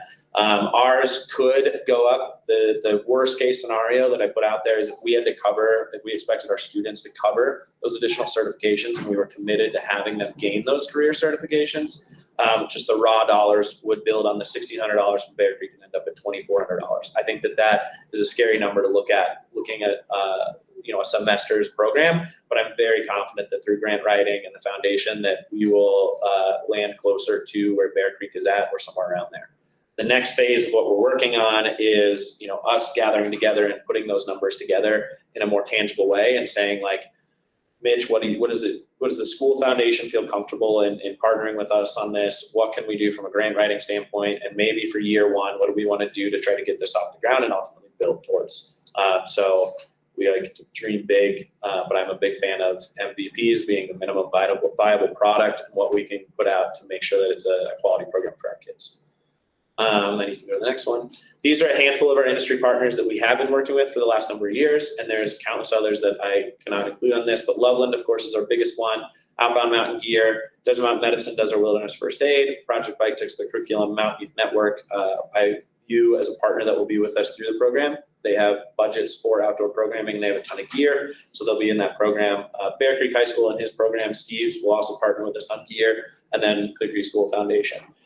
Beyond that, we've got Never Summer, Yeti Cycles, Atomic Skis. They donated bindings to every student in our program this year. Shaggy Skis just did a bunch of graphics for our students that arrived today, that are professional grade graphics to put on our skis. So the list of people who are coming out from the industry and wanting to see what we're doing continues to grow and grow each year. And we're excited to see that people are reaching out to us, and we're not doing the ones reaching out. They're saying, hey, like, I want to learn about your program. How do I get involved? It's pretty exciting. Yeah, so next steps for us, fine tuning the budget and the schedule, working on the formal programming name and branding. I was just meeting with Mr. Nordine today, and he's like, I think we should keep it Outdoor Rec and Tech. We've been building that brand. So we're working through that as well. Promote and market the program to prospective students, and then host student parent information sessions in January to try to build that. That picture on the right is from when we took out a group of high school students a couple years ago to Zion and did a camping trip there just to show some students outdoors. I learned by putting this PowerPoint together that I am horrible at taking pictures, and very few pictures in my phone related to skiing. But yeah, and then if anyone has any questions, I'd be happy to answer them. Thank you. What age students or years are you working with right now? I'm working with, I don't think I have any seniors this year, but last year I had seniors, but I do have freshmen, sophomore, and juniors this year. There's been some like early conversations about like, well, my middle school has been so excited to get into high school to do this program. And, you know, one very logical way to look at this is that we only get CTE kickbacks for individual users. And so if we have a student who takes the bike tech program for 4 years, one, we're not adjusting the curriculum every 4 years so that they're continuing to grow. We can only do so much. And two, we don't benefit from that student being a unique individual from a CTE kickback. So there's that. By moving to that senior semester model, you're taking effectively what I have with students right now, which is 2 classes of 18 that get the certification, and we're bumping it to 2 groups of at most 30, so 60 students total as opposed to our 36 that could do it the other way. So we are looking, you know, a little bit more financially solvent in that way. The challenge is then that for a couple of years, I anticipate there'll be some storming. People will really be like, I was looking forward to being a freshman and taking your class. Right now, I know my class is waitlisted, and kids say, I really wish I could have taken that class this year. I really wish I could have taken that class. But I think it gives them something to build and look forward to, right? When we had it originally in the school district, it was there for a reason and people wanted to do it. And we've kind of got to get back to that cycle of being like, well, this is the carrot we're dangling in front of you to get to your senior year and have this experience. So there are some ideas around like, could these students help teach some other students and still make the class available? And we'll see. Creative ideas. I really like the incentive. Like, I understand the parents with the younger kids that really want their kids to come in as a freshman and have the opportunity, but I like the idea of it being like a build up to your senior year. And like you said, they tune out. My kids are guilty of that. You know, they tuned out. They didn't want to be here. They were so done. So I think it's like a good way to keep them engaged and let them enjoy their senior year, and also in a meaningful educational way. When do you think you'll know anything about the grant and how that final dollar is going to come to fruition? Yeah, that's a really great question. I plan to meet with Mitch next week to really take a deep dive into that grant and see how viable the OEdit grant that Mountain Youth Network had is to pursue again. I know that the outdoor industry office at the state level has taken a number of steps back. One good hunting buddy of mine is on their board and said that they're reevaluating the future of that grant as well. And so whether it's OEdit or some sort of GOCO grant or looking at other options out there, I think that if we could put those certifications in, the Wilderness First Aid is really easy in us. That's $90. And so I think that like that's a no-brainer. It works across the industries. We can still give them valuable tools in that Swiftwater space and that avalanche space. They just won't leave with the certification. And so if that's the model we want to go with year one to keep costs more accessible, I think that's totally appropriate. It doesn't set our students up for the most success moving forward, but they're still going to have a leg up just through the connections that they're going to make and through that like experience learning there in that space. Mike at Outbound Mountain Gear also just had his curriculum certified by the Avalanche institution that gives out those credentials. And so if we have the ability to bring him in as some sort of like adjunct or educator, our dollars will go further with him to cover those certifications. So I think there's also some creative ways we can look at it that way. But I hope to meet with Mitch next week to start working on that specific component. So for what you were presenting for like a high-level financial model, do you think, I mean, you have your pulse on the kiddos. Do you think you have 30 kids that can sign up for $1,600 class? It's a really great question. I think you do. I think that we should think creatively on how that $1,600 comes to be, and if there's ways that we can, whether it's through the foundation, help subsidize that, scholarships. I know that Bear Creek does scholarships for the program, or if we can do some sort of like community event to raise dollars to cover that, whether it's like a big ski tuning event or we do like a Warren Miller film. I think that there's ways that we can leverage what we're doing to help build that program out and get that cost down. I think dollars aside, we would have, the hardest part I think is going to be changing the mindset that juniors have right now around what their expectations are for senior year, seeing what seniors have done for the last couple of years. If their expectation is that they're going to do a work study and do their English class and then be like, I'm going to peace out for half the day to go to my work study and not actually go to work, I think that that's going to be the pain point from a student buy-in piece that we've got to overcome. But it's not impossible. So at the base level, without any grants, it comes to about $78,000 for the program itself. And then if you were able to get the grants down to 1,600 and your plateau is 30, so then you're looking at 48. Yeah, I think the Bear Creek budget's somewhere around 47.5 or 48. Right. So, and the reason why I'm putting out those numbers, ladies, is because we can maybe anticipate the possibilities of what we can do with our budget moving forward as well. We can't do it this year. So I think the thing we also have to think about is when you enroll students from out of district to join the program, Mhm. funding that comes with those students, What is that? it's around $12,000 to $13,000. So that Okay. should cover a lot of the costs of the Well, but they programming. have to join us full time, right? They will have to join us for the Yeah. first semester, Yeah. and then they can return back to their home school. I love the hook, yeah. Right, Right. and so the thing we're looking at is that one, we've been, that's huge, right there.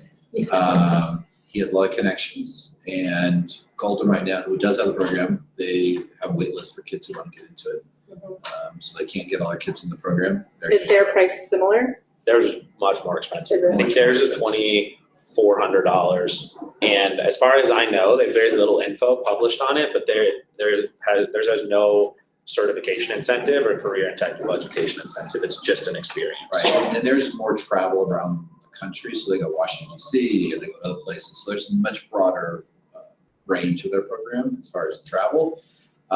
Bear Creek does not advertise their program, it's word of mouth only, and they fill up every year with students. Evergreen Conifer don't offer the program. Dakota Ridge, you start going down. East High School wants to offer the program. They've actually reached out to Steve and to Ben about how do we get this program at East High School in Denver, because the students in the city are like, I want to go beyond the four walls of my community and expand my horizons, our experiences. So I think there's an untapped resource of students that would want to join the program. It's easy to get up here because you just travel I-70, so it's easier for students to enroll our program. They don't have to go anywhere else. And I think by getting those students in from other school districts will help cover a lot of these expenses we're talking about right now. And those students want to be participating in this program, and the parents will be willing to pay for that opportunity, which helps us out with expenses also. So would we only accept kids out of our district for the first semester so we could capture that funding, or was that a later conversation when we kind of get logistics? The details? So, I mean, obviously, if we max out students from outside the district, it provides more opportunity for students inside the district to enjoy the experience of the program and not have the financial impact of the program. And so I wonder if I interpret that like the fall semester could be much more heavily weighted towards out-of-district students, and the spring semester could be much more heavily weighted towards, because look, our senior class is going to be 42 kids. So we're talking about 30. You can't take up, we don't have the capacity Yeah, of students to do that. Right. However, there may be students who choose to come in fall semester out of district and say, I'm gonna stay with it because maybe there's something down the road, we can start expanding opportunities for the students. Yeah. But by having those students around our district, that brings a huge influx of funding for our district and for the program. We could get siblings. Right, And exactly. siblings, right? The one part that made me a little queasy, and you went through it really fast, so I was really happy about that. Was the part about giving deference to seniors and then next to homeschoolers kind of scenario. And I get a little bit, because I know our homeschoolers, if we can rope them in, that's that same $12,000, $13,000, but they're here. Yeah. Right. Yeah, I think, that slide is just saying that like, look, we're gonna prioritize our students and then we have the opportunity to engage those other populations. They would be seniors also. They would have to be seniors as well. Okay. So everyone has to be at that kind of age demographic. No, that makes sense. Yeah, sure. Okay. I Any love other it. questions? Would you Let's be figure- willing to open it up to like other grade levels, like say juniors, if you don't get that senior fulfillment? That one's harder because it's Because you have to have the courses, that's the challenge, is the courses that he's teaching for those seniors is meant, because that's what those students need for graduation. When you dip into the junior year, all of a sudden you mess up their graduation requirements and what they fulfill. Junior year, they're taking all their APs. And they're taking tests for SAT, and there's a lot of coursework that we hate to put them in this bind where they're in a deficit going into their senior year. Right, they'd be at a disadvantage for their grants and their scholarships at that. So we'd essentially be taking away from the juniors, or taking away their like junior responsibilities by potentially taking on this class? If the juniors chose to take the senior level course during their junior year, they would be in a deficit going into their senior year, so that puts them in taking junior level courses their senior year. And hopefully their stays focused as a senior should be during their they're taking those junior level courses.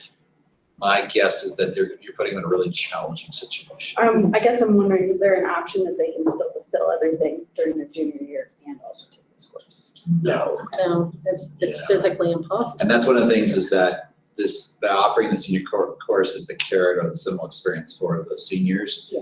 They've met all their requirements up to that point. Okay. So it really challenges them to stay focused during the first 3 years, so they can come to this course, because if you go in this course, you can't be doing remedial work because we don't want to put you at risk of not graduating. Do we have the relationships with Golden and is it Bear Creek where they would maybe pass along their wait list or at least share our information? More than Let's that, get rolling. there's more than that. So there is a partnership, if I can speak. They're willing to share their equipment, their resources, all those things with us, partly because our foundation, through Clear Creek Foundation, is willing to help them capitalize on their program, because their eventual goal is to expand the program beyond Bear Creek and here. So we are one of their first programs that they're kind of providing kind of a sister I was partnership. just thinking our first year would probably be the toughest to fill that enrollment, but that would probably help that draw, so. They haven't been yet. How big is the junior class? I don't have a number on I don't top of have my head. that Yeah. count. We'll get it to you. Sounds great. I can grab it. Yeah. I can. Well, thank you, keep us posted, and, I think, myself personally, I would be willing to help out with any benefits to make sure that this isn't an income disparate situation. That's awesome. Thank you for your time. Thank you. Thanks, The Ben. road. Yeah. You guys have a good rest of your night. Don't blow away. I know, hopefully my car's I see you. Wind sailing on Georgetown Lake. Jen, welcome back. Did you want me to pull up a presentation, Jen? Um, Or are you just gonna talk? She's just gonna. Yeah, we've got the We've got paper it. in front of us. Okay. And do you wanna just pause a second? You just have to step out. Oh, he's fine. Yeah. He knows. You know He's this done with one. We're doing the middle levy first, right? Correct. Okay. So Lori did reprint the revision again, thanks to CDE coming through at the last minute with some revised numbers. So I think I've officially done this like 7 times now, but this one I believe is the final. the results from CDE that came over did increase PPR. The slightest increase, so that's gonna change the mill levy override amount, the total general fund, and then the total funding for for Clear Creek School District. Have you reviewed the calculation workbook with finance before? Do they kind of provide that or just do the high level document? High level. Okay. So to calculate this, the bond mills, you're going to have the balance in the account after our December payment, which is processed, so the numbers in here are true for that. Okay. The desired balance in the account is going to be making sure you have enough money to make the June payment. After our December payment, it is a little lower than our desired amount. But historically, the property taxes that have come through before that June payment have always been enough to suffice. So we feel comfortable leaving that as is. Assumed delinquency is just gonna be a calculation based on our numbers from the county. Oh, no, this one is actually a calculation of our 2022 debt series, June and December payments. So those are calculated to the penny based on our, what do you call that? Gosh, I'm sorry, the word is escaping me. It's understandable.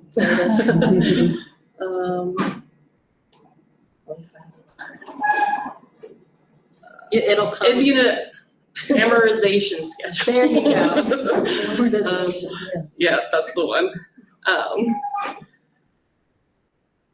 So we've got those plugged in, and that's gonna get the total needed for our debt payment. Comes to a 5.803 levy. And then with PPR added in for general fund and our student count, the 12.8 or 12.485, that's locked in by CDE, so we don't have any opportunity to change that amount. We have 800,000 from the 99 mill levy override, 775 from the 2010 override, and then the November 18 came in from CDE at the slightest bit different too. So that's gonna be the 7.436 abatement. That's from the county. It's a little bit higher, but based on their rounding calculation, it's 1 decimal less than we do in our spreadsheets. So 224,672. Total general fund, bond redemption fund is gonna be our total programming, 25.785 mils.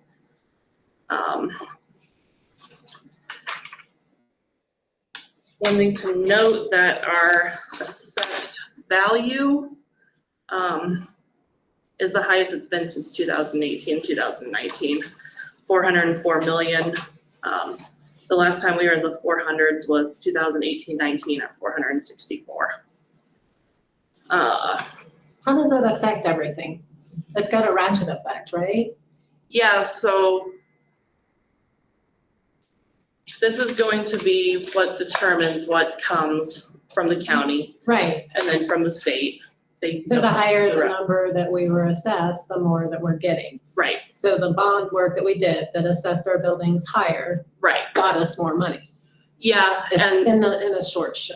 Sure. And any of the changes to Clear Creek, Right. so Well, yeah. Assessments happen. Right. probably the Argo Okay.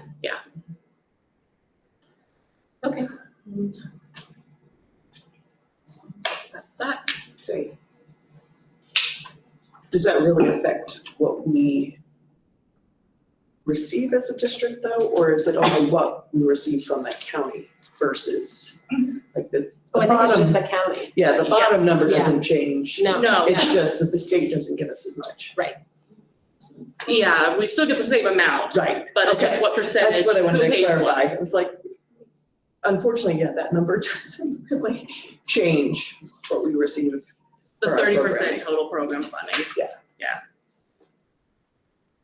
It changes the amount taxpayers contribute.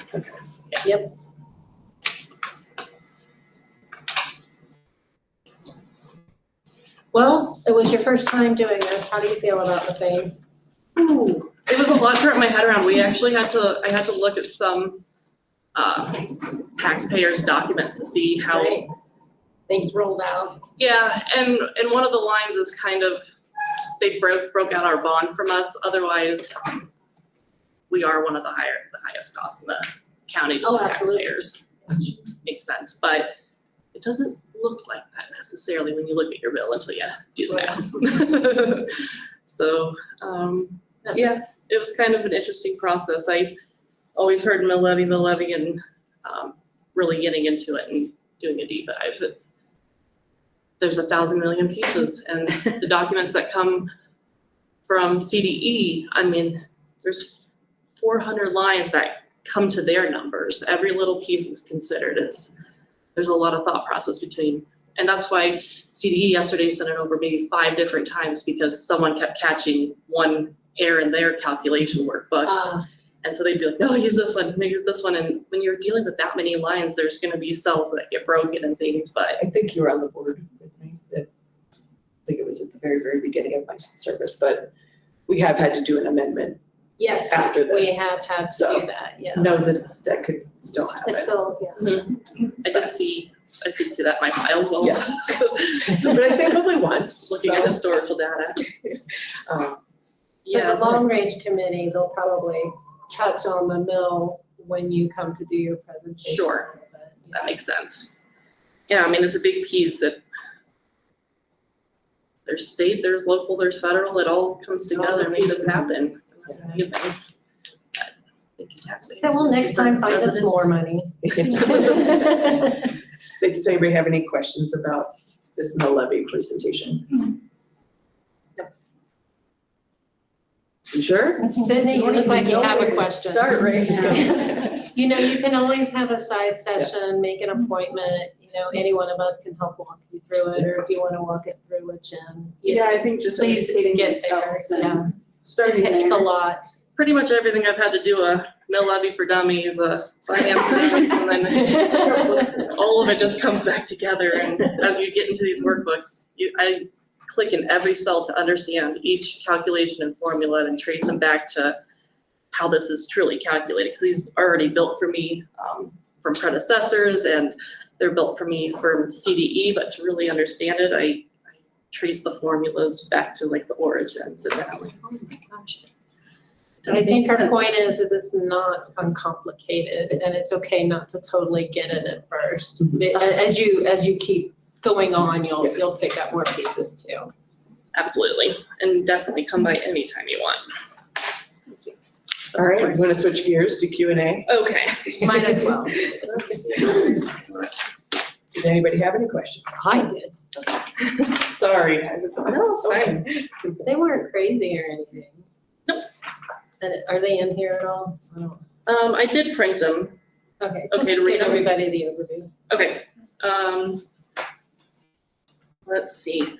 There's a few invoices that come in without clear line descriptions, and sometimes we just enter in the SKUs, which doesn't help anybody. So we're going to make sure that there are better line descriptions on each purchase going forward.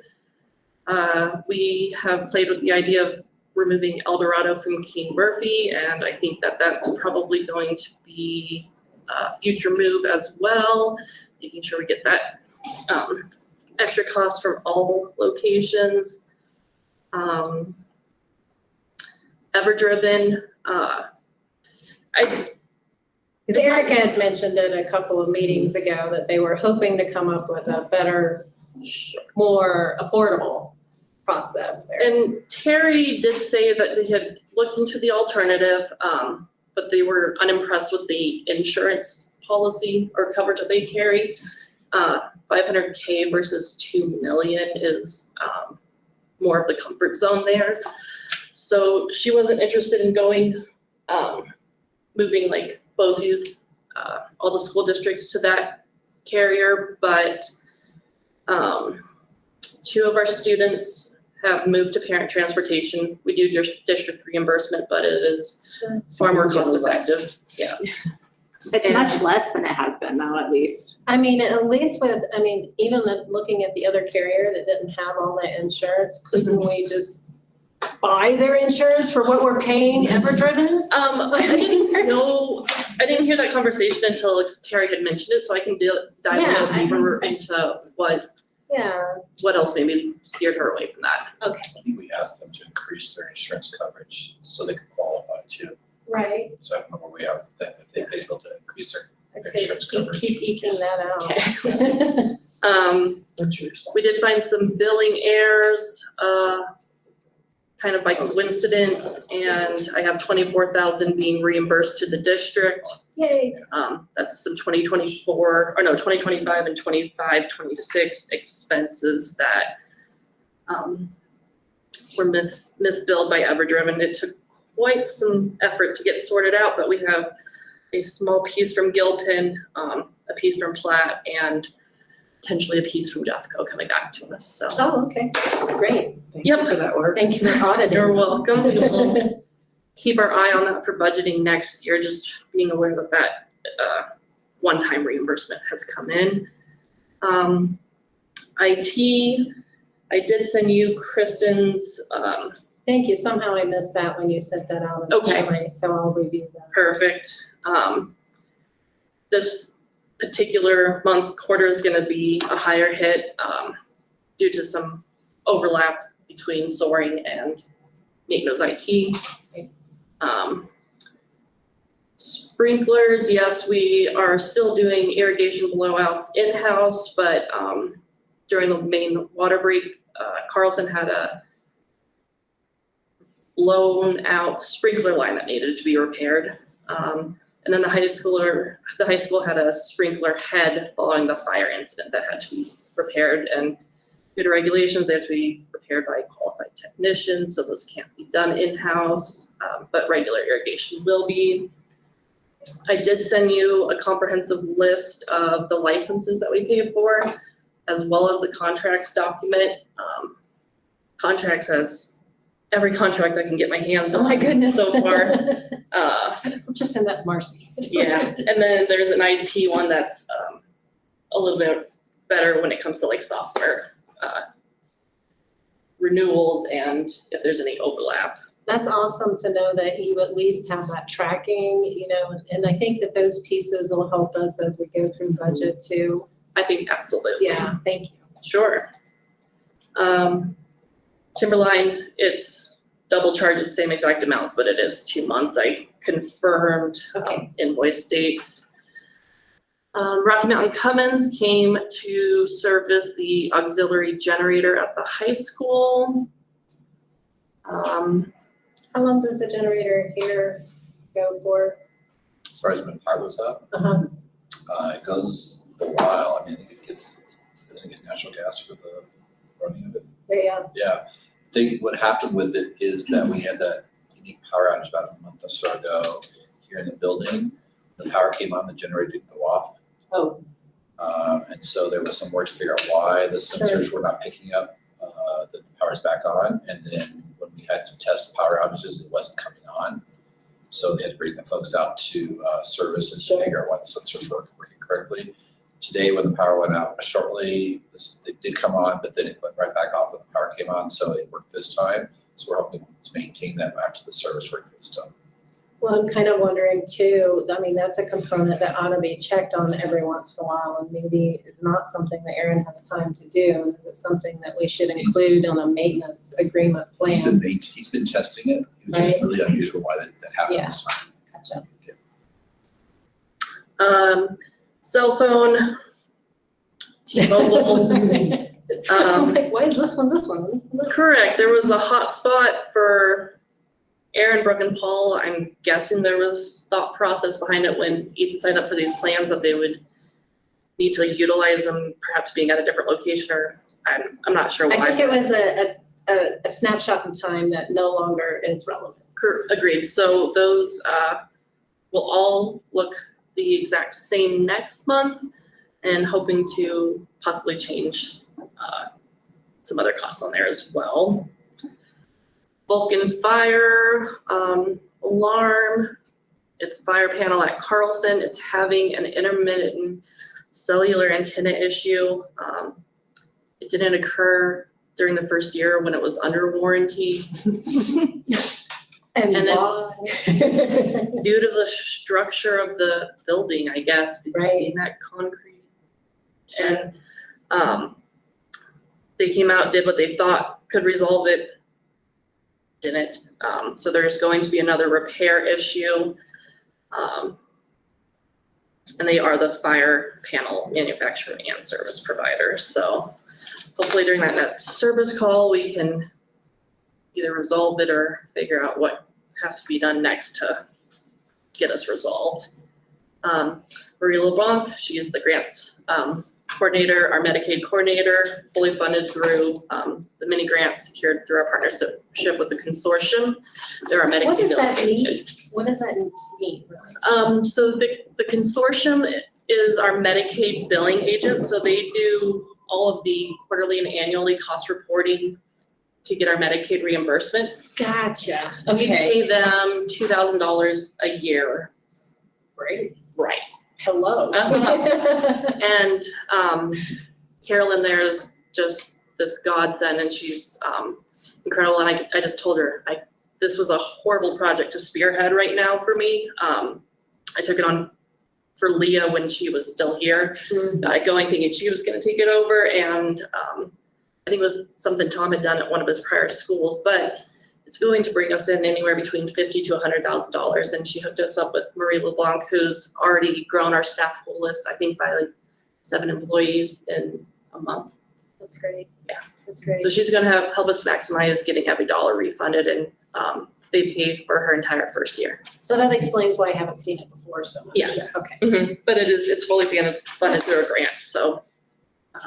Use the grant money to leverage our money. Yes. Let's see.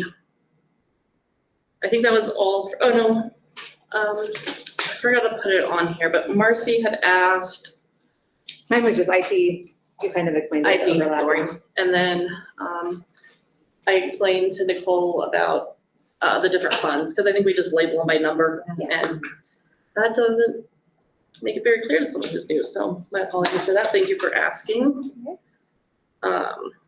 I think that was it for Q&A. Did anyone have any other questions that popped up?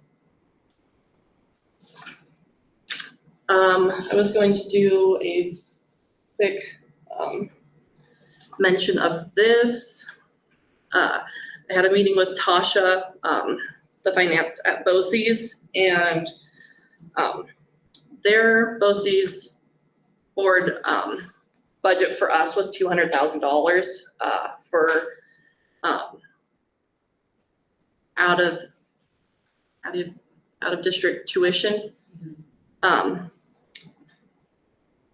We had 2 students at the time, and then we had a new student enroll in August, a new one in October, and 2 in November.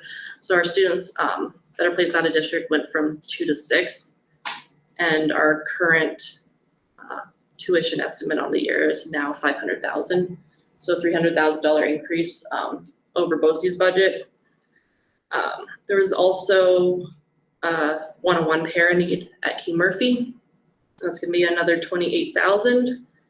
And then the physical therapist was budgeted at $3,000. That was on prior year trends, and this year so far, its current usage is trending more to 12,000, so a cost increase of 9,000.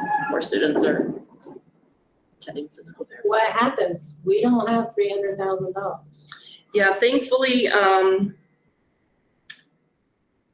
it didn't appear CCSD followed the same budget as BOCES for the tuition. We actually budgeted for 315,000. Instead of the 2 that they had. Mhm. So that's helpful. I'm gonna have to wait till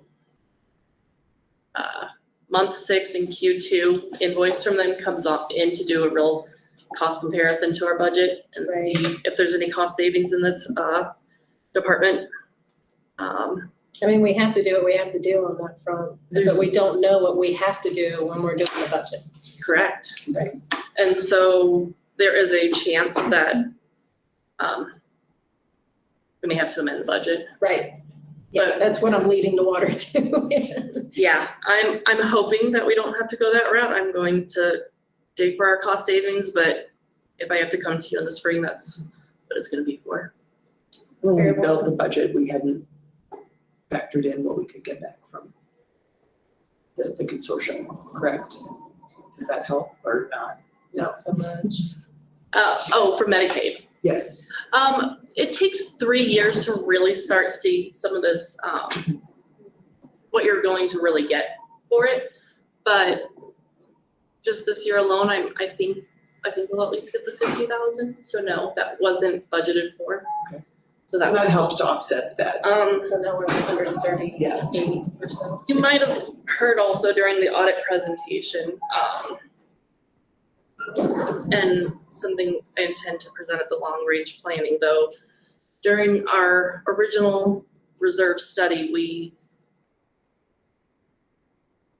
were projecting much higher loss in 2025. Loss of what? I'm sorry.